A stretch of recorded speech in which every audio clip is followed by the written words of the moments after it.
screen.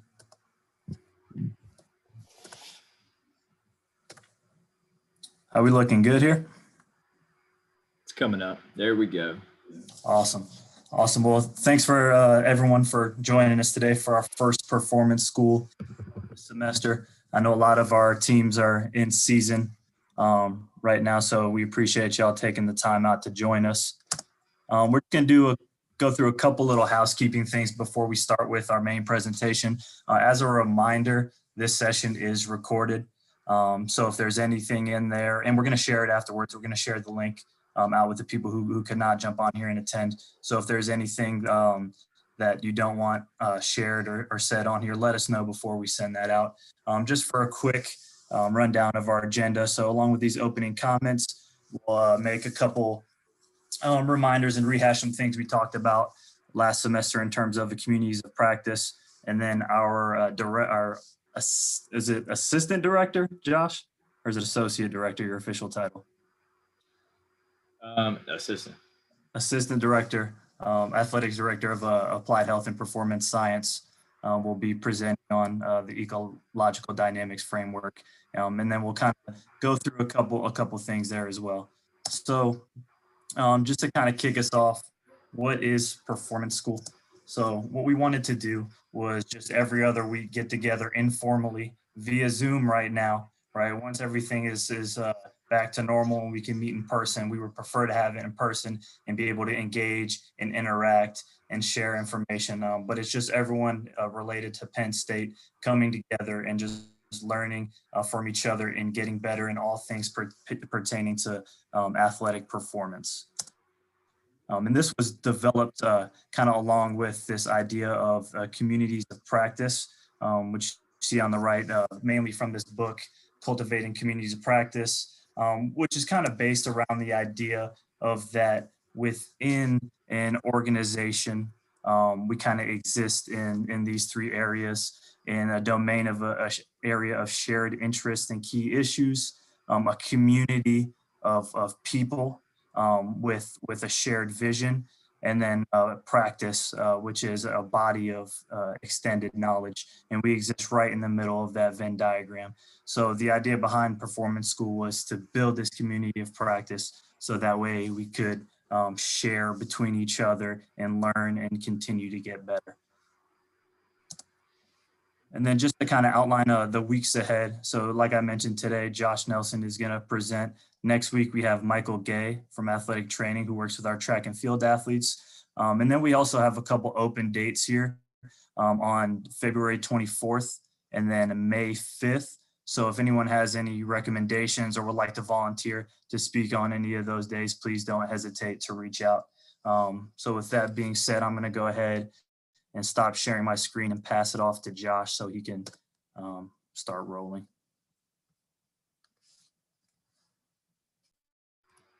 Awesome. Thanks, John. I appreciate it. We'll pull this up here. And I will say one thing as it pertains to communities of practice and more importantly, as it pertains to just kind of learning your organizations. I think so many times in sport, especially at the elite level, we're so guarded in what we do. Sometimes it prevents progression forward. And if you think about just knowledge bases and groups of people that push things forward, you push things forward over time by snowballing knowledge and content.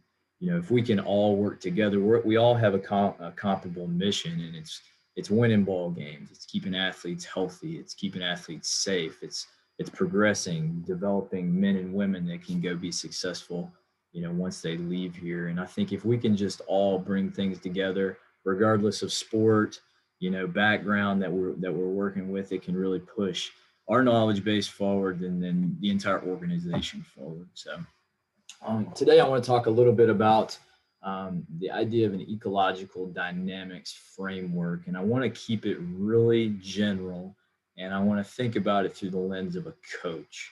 I got really excited about this idea of practice design and drill design right after I had my little boy. So prior to that, I heard about it, studied it, but I didn't really really appreciate it much. But as my little man started growing, I realized that the more directed I was at giving him instructions, and now he's little, but the more directed I was at giving him instructions, he wasn't really following the directions one, but it was just, it didn't cultivate learning for him. However, if you just set up the basement and let him rip, he has more autonomy to be creative and to learn. And essentially that's what it is. So briefly today, we'll go into some history, just broad-based history, basic design. We're going to look at coaches, and I want to use the term coach loosely here because we're all coaches and we're all teachers on here that work with our athletes. But I want to think about us as the teacher or coach as essentially an ecologist. We're going to cultivate basically an ecosystem. And then I want to think about bringing this thing to life. So if you think about learners, whether it's an athlete, whether it's a K-12 student, any of us learning something new, we go from a period of direct instruction most often. So if I'm in kindergarten or first grade, second grade, or even 100, 200 level classes at the university level, it's very direct instruction. I have a teacher up front and he or she's talking about a specific area that they have a degree of expertise in, and I'm supposed to learn. I got my paper and pencil and I'm supposed to learn what they're teaching and talking about, and then I need to reproduce that back in some sort of check for understanding to show that I know it. Over time, as you grow up and you go into high school or through college, you end in those 400, 500 level classes, and maybe even master's level, even further than that. You go into more self-taught. So it's not someone teaching you, it's, you are creating your own learning experiences, whether through reading, whether it's through experience. There's a continuum there. Much different than, what we are very similar, I guess I should say, in sport. When we're teaching little kids and young athletes, oftentimes it's very guided. Whereas we get to the top, we let them figure it out. When you look at the history of the ecological dynamics framework, you can see that it was basically an opposing thought to basic reductionist schemes. So this picture of a duck here would be an example of what a reductionist approach would be like. And for me, trying to describe this duck, I would essentially break it down into the pieces. So there's small gears in there, there's some tubes, and the essential nature of the reductionist approach would be, I'm going to define the entire piece of the whole by its components. So if I was going to teach within a reductionist approach, I would essentially just break it down into components, teach them individually, and then hopefully by the time the athlete or learner got to the end of their career, those pieces would add up and it would make the whole. When we think about ecological dynamics and designing learning experiences, it's kind of the exact opposite. And I want to use this example. I talked a minute ago about the continuum of the young athlete all the way up until he or she gets to the elite level.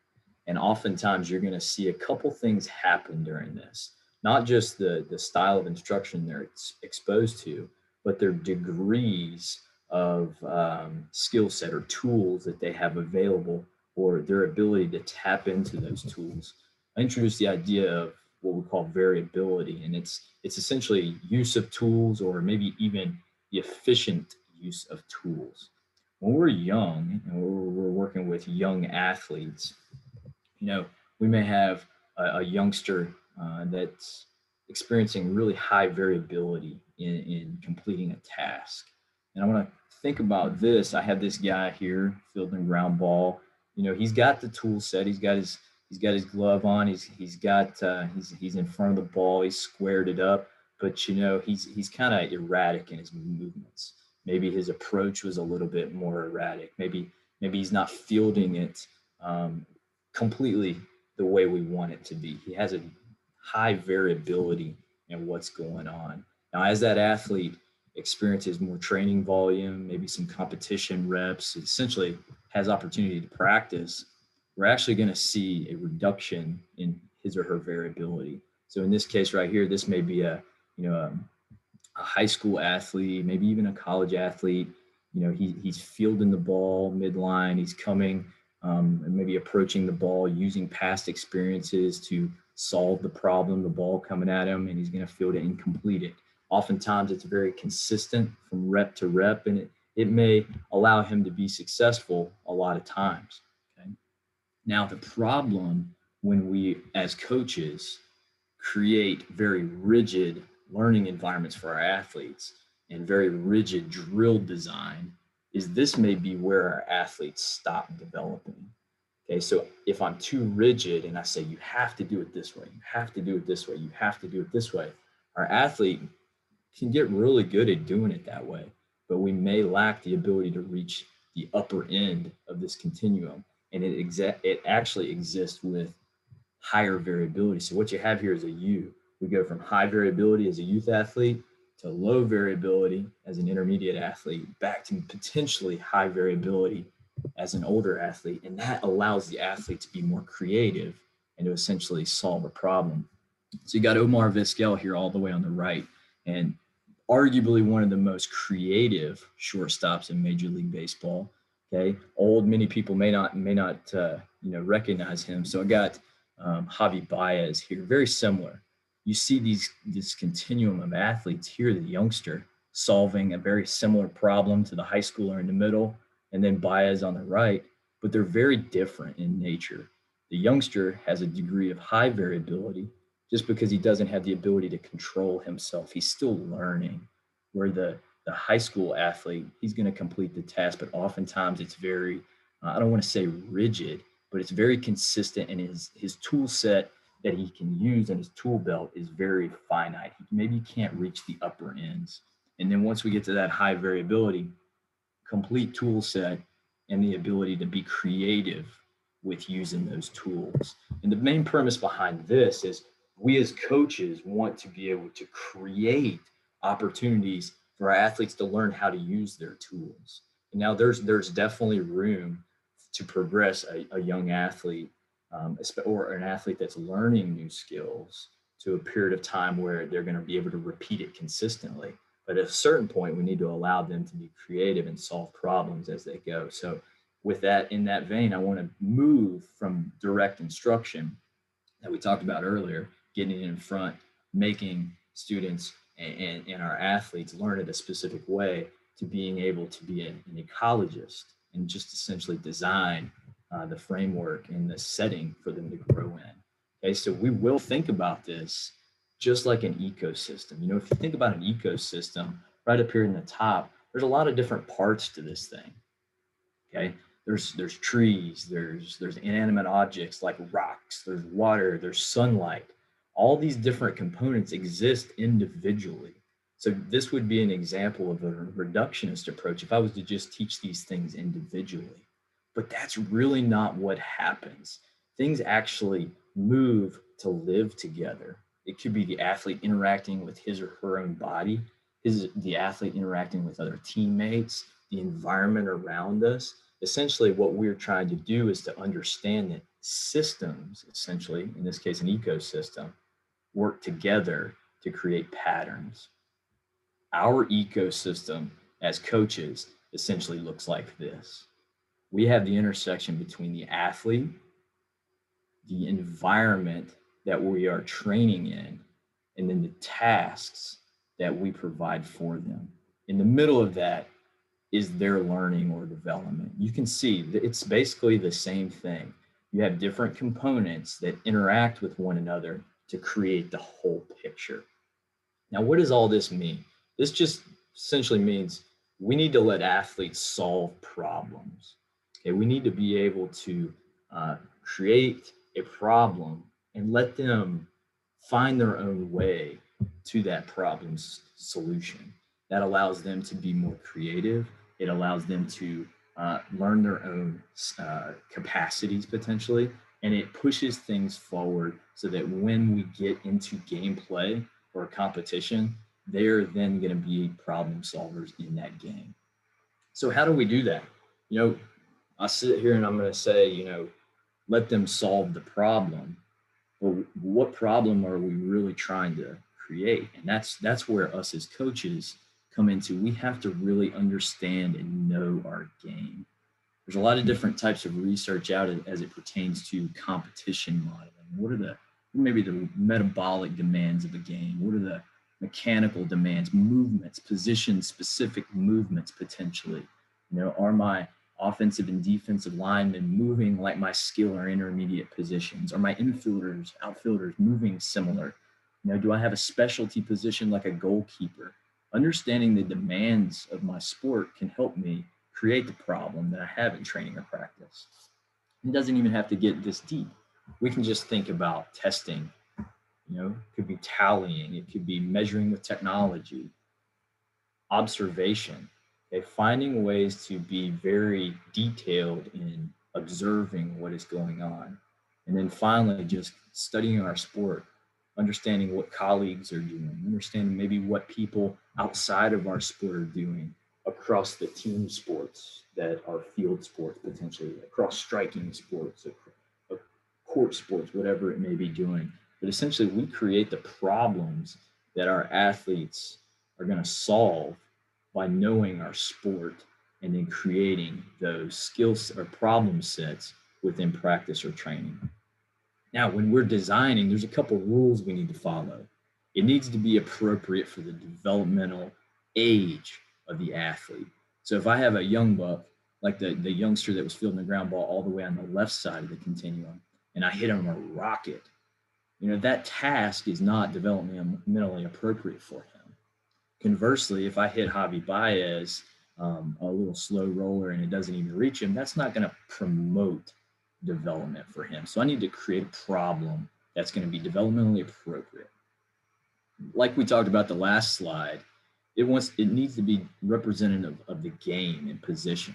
We can create umbrella training environments and umbrella practice environments, but if some of our positions do not ever experience that in the game, it's really not specific to what their development needs.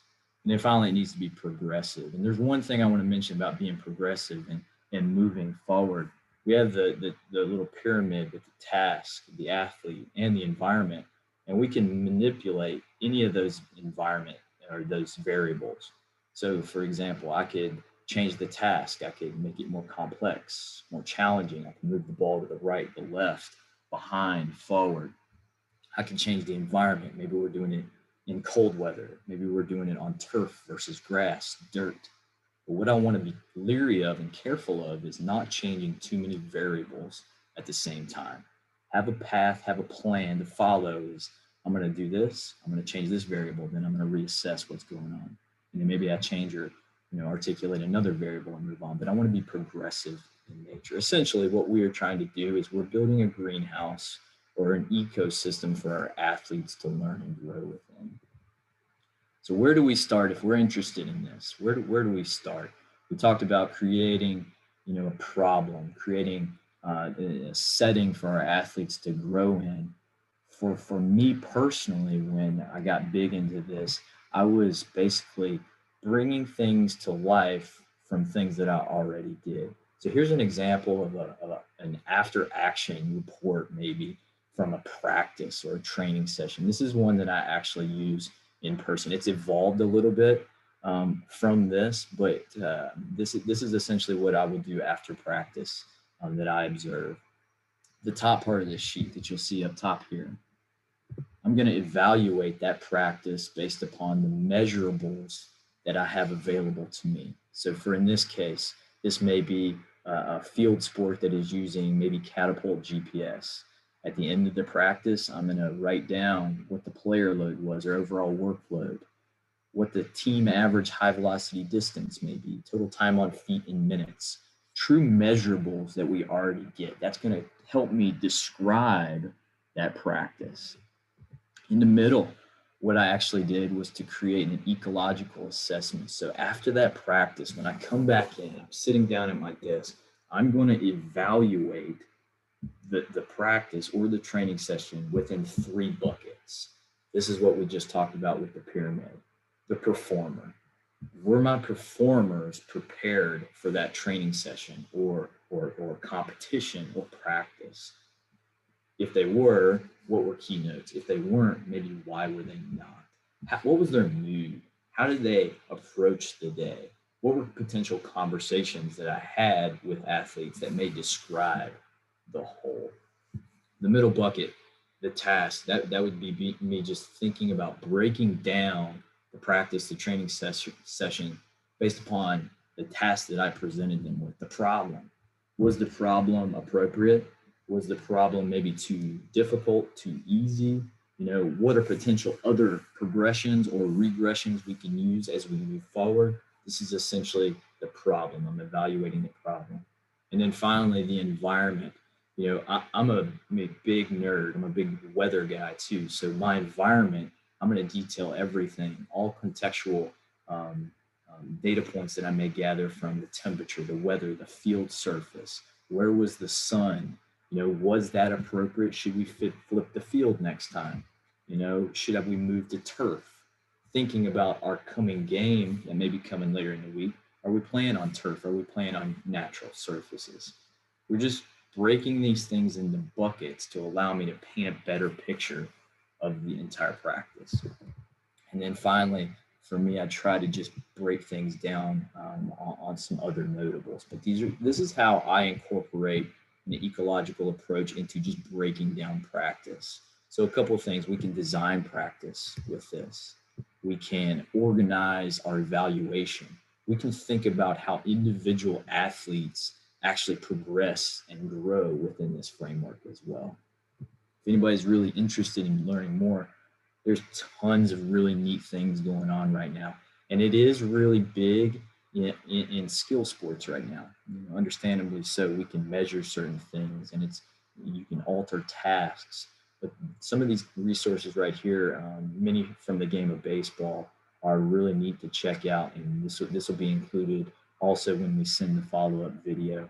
But within this, I think we as coaches, if we can just think about ourselves and everything that we're doing as the environment, we're organizing a learning environment for our student athletes, and then we can progress or adjust however we need to. But a little bit right there about some ecological dynamics. We'll continue to think about this within our department and try to employ this because it's very repeatable in nature and it's really good to help teach things. But really appreciate everybody coming today. If anybody has any questions, we can kind of talk about this. We can talk about other things, but certainly appreciate everybody being here today. Hey, Josh, I don't have a specific question, but I did have another potential example just because it's pretty relevant in terms of an individual athlete, right? He threw out Javi Baez and his ability as an elite athlete to problem solve. Probably one of the most elite problem solvers in professional sport right now is Patrick Mahomes, right? Who's going to be playing in a Super Bowl coming up, right? Whenever you see Pat Mahomes on game day and he's throwing sidearm around a defender or he's throwing no look passes, right? That's not just him going rogue off the cuff, right? That's him being presented with a chaotic problem and him coming up with a solution in order to solve that problem and accomplish the task. So within practice or within training, if his coaching staff or any other players limit his ability to problem solve and they say you have to do it this way and they put him in a box, maybe we don't have Patrick Mahomes, right? Because he does not get those experiences within training, within practice to be creative and to solve problems. So I thought it was just relevant considering the Super Bowl coming up. Yeah, that's a great example.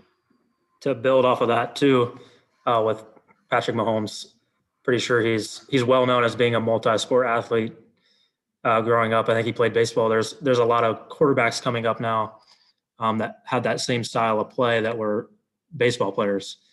So they've been exposed to a lot of different ecological systems, if you will, or they've had a lot of different experiences that now when you see Pat Mahomes throw a sidearm or throw a no-look pass, he can do that because he hasn't just played quarterback his entire life, and he doesn't just know one way of throwing a ball. He knows thousands of ways of throwing a ball because of his experience as a multi-sport athlete and being exposed to so many different, I don't know, problems, I guess.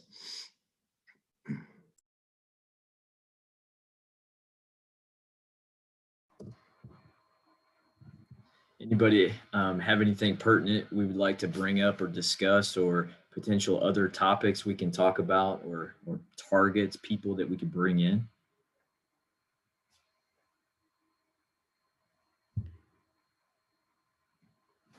Can we look at your room? Okay. Absolutely. Yes, sir.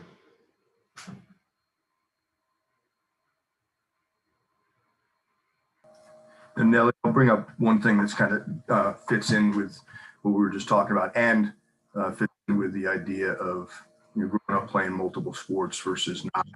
In what we're seeing generationally, and I think everybody on here knows this, you're seeing fewer and fewer people that actually grow up that way and playing a lot of different sports and getting that variability in there. At the same time, that you have people specializing earlier, you also have more people that are getting like personal coaches. So they're working, on, maybe it's a swing coach, maybe it's a hitting coach or something like that, but they're working with such specificity in there that we end up seeing a product, if you will, coming into the college level that may not have grown up with enough of the creative environment. So when you go back to where you talked about the progression, like that's so important, because if we're going to go in this direction, we need to be patient with some of what we're seeing, because it's uncharted territory a little bit, right? And so we actually have some coaches here who are very good at the creativity thing, whether it's putting a can out on a tennis court, or getting folks out on a golf course when there's a high wind, or something else, just giving them that opportunity. But then in the way that they process the opportunity with the athletes afterwards, knowing what they experienced and what they took away can be a very important ingredient. I agree with that. I think there is one thing that I've come across within all this that's somewhat of a warning. I think not even a warning, but potential roadblock, speed bump maybe, is there's a term called self-organizing, self-organization essentially. And what you if you listen to certain people talk about it, they paint it maybe in a negative light. And the slide that I had, the multiple structures, the independent structures, and then they started to combine, and then they had an entire system of organizing together. That doesn't just happen by chance. When we talk about self-organizing, it doesn't mean we just roll out the ball, an old PE term. It doesn't mean we're just rolling out the ball and let them roll. We are creating things intentionally, and we are providing feedback to give them creative abilities to be creative, but we're giving them very specific feedback to push them forward. So I think that's one thing to be leery of as you read some of this and think about it is still structured. It's just pushing the creativeness of athletes forward. So. All right. Anybody else? We're almost at the 30-minute mark. We always try to end at 30 minutes. Everybody's free to go after that. Please stick around, hang out afterwards if there's something specific, even outside of this, we want to talk about. But we're at the 30-minute mark. Always really appreciate everybody being here and coming. Many of you guys are always here, and that means the world to us. And it really, really helps us push this forward. But really appreciate everybody coming. And if you need anything, please reach out to us. Thank you, guys.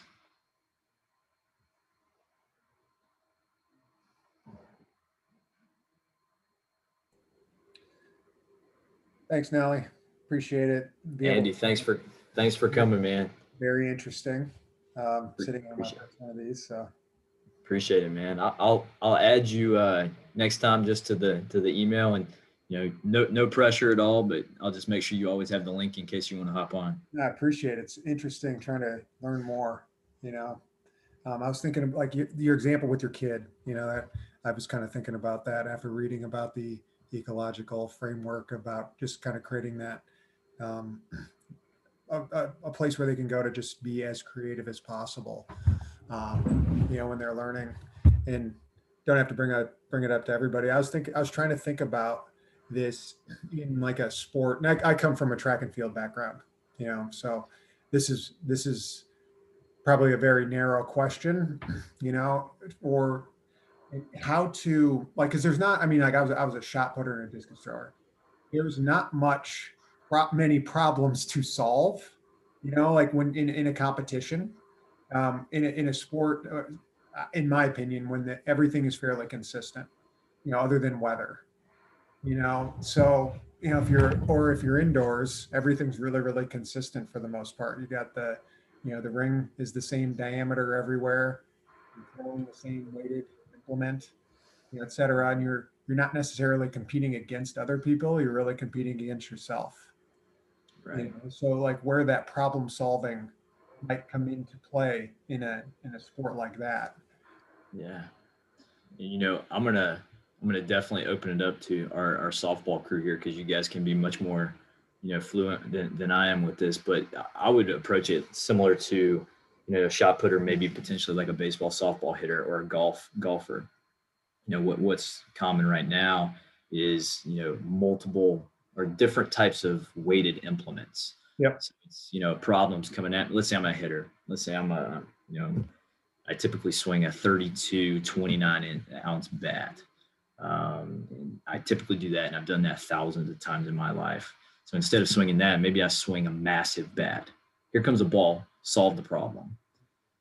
Maybe I swing a short bat, still solve the problem, or alter the field length or the where I need to hit it. So for a shot putter, and again, I think it depends on where you are in the calendar year. I wouldn't do this before the world championships, but maybe you're throwing different weight shot.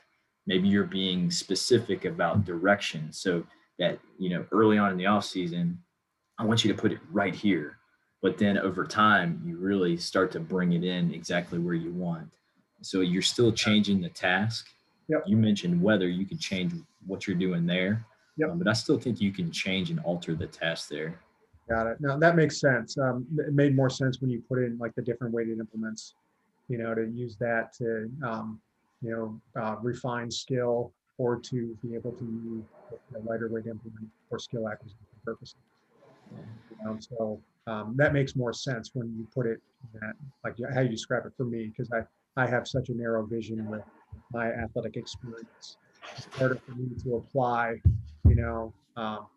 like a concept which seems really great in a sport where you're actually competing against somebody like a baseball, or there's the field, the field itself, the environment can have such a big impact on the game, like the example of somebody fielding a ball, that can, so many different things can impact the direction of how the ball will be played, so then like the problem solving makes a lot of sense in that circumstance.